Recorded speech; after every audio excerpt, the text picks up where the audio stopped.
Hello guys, welcome back to a new video. आजकेर এই ভিডিওটাতে আমি তোমাদের সাথে শেয়ার করব এমএইচ এর কি কি সাবজেক্ট আছে, কটা পেপার থাকে পার সেমিস্টার, বেঙ্গলি মিডিয়াম থেকে যারা এসছো তাদের কি কি প্রবলেম হতে পারে, সাবজেক্টের কি কি নাম, আর তাছাড়াও আমি তোমাদেরকে জানাবো যে সায়েন্স ব্যাকগ্রাউন্ড না হলে কি কোনো সমস্যা হবে, পুরোটাই কি ইংলিশ, সেই ব্যাপারেও ম্যাথস আছে কিনা, অঙ্ক আছে কিনা, আর থাকলেও কীরকম।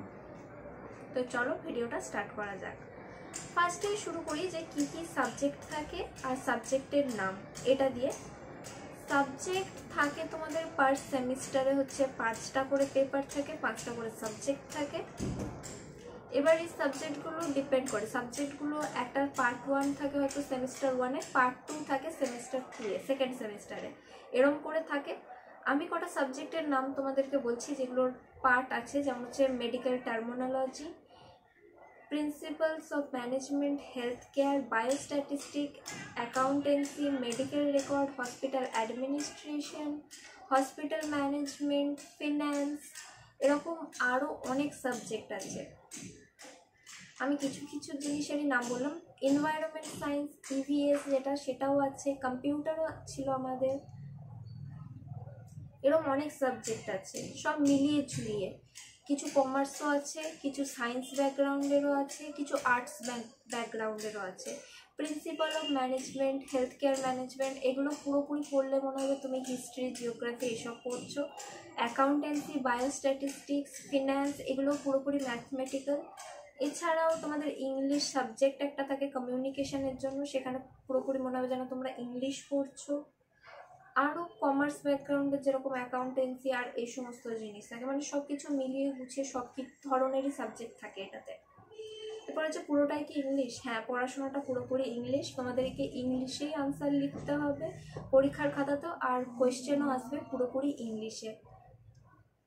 তাও তোমাদেরকে একটা কথা বলে দিই আমি, যে তোমাদের সেরকম কোনো অসুবিধা হবে না, আমি কোনো ভয় দেখাচ্ছি না তোমাদের, প্লিজ ভয় পেও না। যেরকম কলেজে তোমাদের সাজেশন দেয় সেরকমই পড়ে।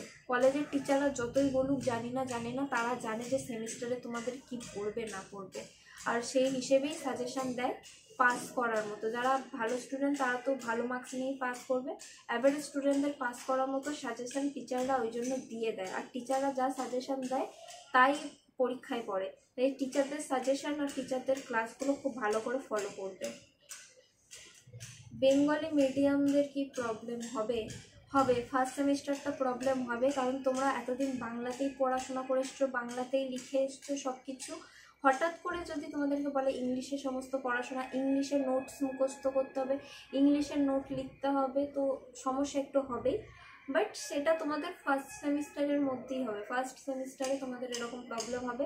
ক্লাস যখন হবে, ক্লাসের টিচাররা সমস্ত কিছু বাংলাতেই বোঝায়, তোমরা যদি হিন্দি বলো তাহলে হিন্দিতেই বোঝায়, এরকম কোনো কিছু নেই যে ইংলিশেই গোটাটা হবে। তোমরা যদি অসুবিধা হয় তুমি বলতে পারবে যে আমার প্রবলেম হচ্ছে, আপনি একটু বাংলাতে বুঝিয়ে দিন, তো বাংলাতে করে দেবে। বেঙ্গলি মিডিয়াম হলে ফার্স্ট সেমিস্টারে প্রবলেম হবে, আমি বলবো না যে কোনো প্রবলেম হবে না। যদি আমি এরকম বলি তাহলে হয়তো খুব ভুল বলে ফেলছি, আমি বলবো যে প্রবলেম হবে, বাট সেটা ফার্স্ট সেমিস্টারে। তোমাদের অনেকে আছে যারা বেঙ্গলি মিডিয়ামে, অনেকে আছে যারা খুব ভালো মার্কস পায়নি তাও এমএইচএ করছে, অনেকে আছে, তাই ভয় পাওয়ার কিছু নেই যে তো আমি পারবো কি পারবো না এরকম কিছু ভেবো না। কনফিডেন্স আমি নিজের মধ্যে, সবাই পারছে, তুমিও পারবে।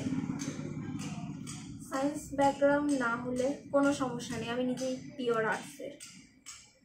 সায়েন্সেরও যে কিছু কিছু সাবজেক্ট থাকে, যদি তোমরা মানে আমার মতো হয় খুবই খারাপ সায়েন্স ব্যাকগ্রাউন্ডে, সেক্ষেত্রে আমি তোমাদেরকে বলে রাখি তোমরা ওই পাস করার মতো পড়ে নিও। যেই সায়েন্সের সাবজেক্টগুলো থাকে সেগুলোতে ম্যাথসের সাথে সাথে এই আমাদের মতো স্টুডেন্টদের জন্য কিছু থিওরিটিক্যাল কোয়েশ্চেন থাকে। তো আমি সবসময় প্রত্যেকবার ফার্স্ট সেমিস্টার থেকে টার্গেট করে থাকি যে ম্যাথ তো আমার দ্বারা হবে না, অঙ্ক আমার দ্বারা হবে না, আমি জানি, তো ওই যে থিওরিটিক্যাল পার্টগুলো আছে সেইটাকে আমি টার্গেট করে রাখি। যা থিওরিতে আমি শুধু সেইগুলোই করি, থিওরিটা করি। তো তোমাদেরকে আমি এটা টিপস দিয়ে দিলাম যারা ম্যাথসে খুব কাঁচা। থিওরিটিক্যাল অনেকটা থাকে, থিওরিটিক্যাল যদি তুমি হয় দুদিকের মধ্যে একটা তোমরা করলে পাস করে যাবে, হয় তোমরা পুরোপুরি অঙ্ক করো আর না হয় পুরোপুরি থিওরিটিক্যাল করলে তোমরা পাস করে যাবে, অত ভাবতে হবে না। কটা পেপার থাকে, পার সেমিস্টার 5টা করে পেপার থাকে। লাস্টের যে সেমিস্টার দুটো থাকে সেখানে হয়তো কোনো কোনো কলেজে, অটোনোমাস কলেজগুলোতে সেমিস্টারে পেপার কমিয়ে নেয়, কারণ অনেকেই ততদিনে জব পেয়ে যায় ফাইনাল ইয়ারে। তো সেক্ষেত্রে জবও করছে আবার পড়াশোনাও করবে, অনেক সমস্যা হয়ে যাবে। সেই জন্য আমাদেরও আছে ফাইনাল সেমিস্টারে আমাদের দুটো পেপার কম থাকে। সাবজেক্টের নাম আমি তোমাদেরকে অলরেডি সাবজেক্টের নাম বললামই। তো এই ছিল আজকের ভিডিও। আমি তোমাদেরকে আশা করি যে পড়াশোনাটা আছে এমএইচের সেটা নিয়ে তোমাদেরকে পুরোপুরিভাবে আমি বলতে পারলাম। তোমাদের আশা করি অনেকটা ক্লিয়ার হয়ে গেল যে এমএইচেতে কী কী সাবজেক্ট থাকে আর কী পড়াশোনা করতে হবে। আজকের ভিডিওর টপিক এটাই ছিল। যদি তোমাদের কোনো কোয়েশ্চেন থাকে তাহলে অবশ্যই আমাকে কমেন্টে জানিও।